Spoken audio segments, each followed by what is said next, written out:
Hi, good evening everyone. Diyos ko Lord. I have to make a video for you to for you not to miss your lectures about the emergency management. Dili man gud din nyo daw kaya. Actually, I never did this. Honestly, wala na ako nagibuhat, pero maluoy lang ko sa inyo aba. So manang ako siyang ko matagaan og time.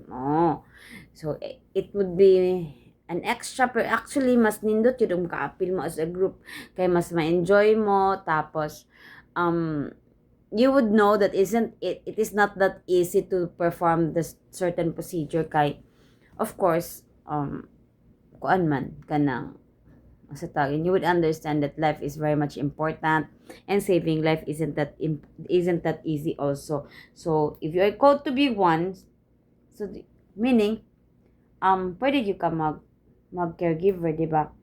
Okay, so you wouldn't be included in the medical team.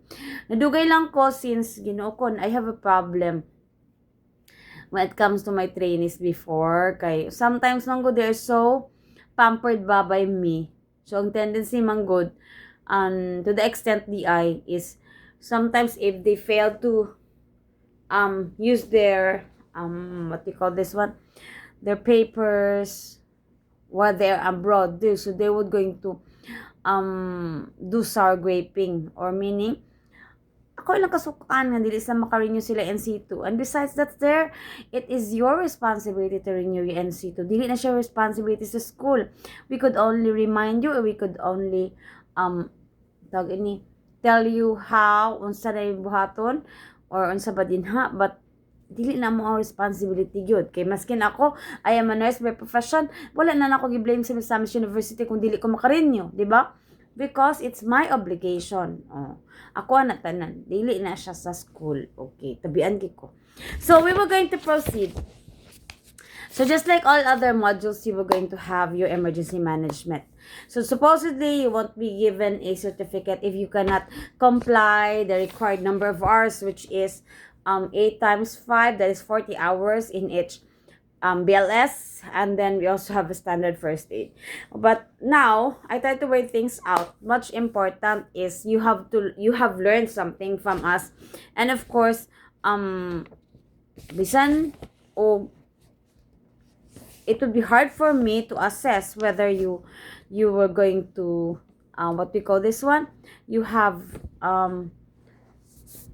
put everything in your heart, and of course you have to put everything in your brain also. So lisod sa ako nga part nga dili mo ko makakita in a sense nga inyong i-perform since sa night man mga nag-school, di ba? And or maybe online. Okay, general lang ta. But hopefully you would learn something from me. So emergency management is divided into two. We have the BLS or basic life support, and then the other week, next week, so it is now your standard first aid. So mga is 80 hours din siya. In some 48 hours la ang both. Pero ako magong giotro kay gusto ko nga mahatagan og emphasis ang each either basic life support and your standard first aid. O gusto ko isa-isa dyan siya. So that it won't be hard for you to perform the procedure yourself when you will be the one to face the battlefield. Okay, when you say battlefield, in the field of caregiving. Okay. So generally, we're going to discuss first aid. So we have this one. We have the same language. Okay, so hopefully you follow. And do not try to miss opening the videos because, of course, you could answer things from the videos. Okay, first aid is an immediate care given to a person who has been injured or suddenly taken ill. So definitely, for example, injured. For example, you were going to have a burn. Example, burn sa imong mantika, di ba? So, pag burn sa imong mantika, so what will you do? You are going to apply first aid by putting some toothpaste or cold material on it so that it won't be ang purpose sa imong cold, it will going to make the area stop from being painful kay ipanamp man sa cold. Ang action sa cold is ipanamp man siya or bugnaw man siya. So mo counter siya sa pain nga imong ma-feel, di ba?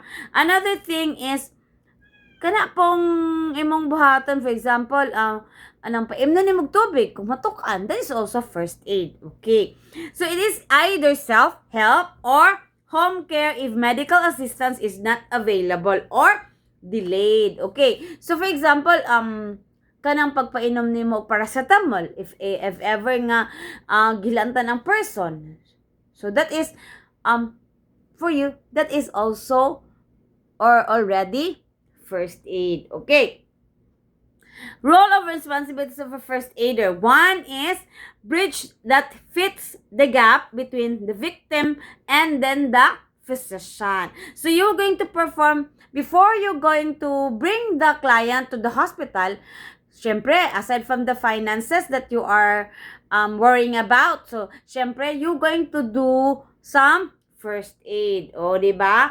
And then, so you're going to bridge the gap. Kay, wala pa man siya naabot dito sa hospital nga nanay doctor. Wala pa man siya naabot sa clinic nga nanay doctor.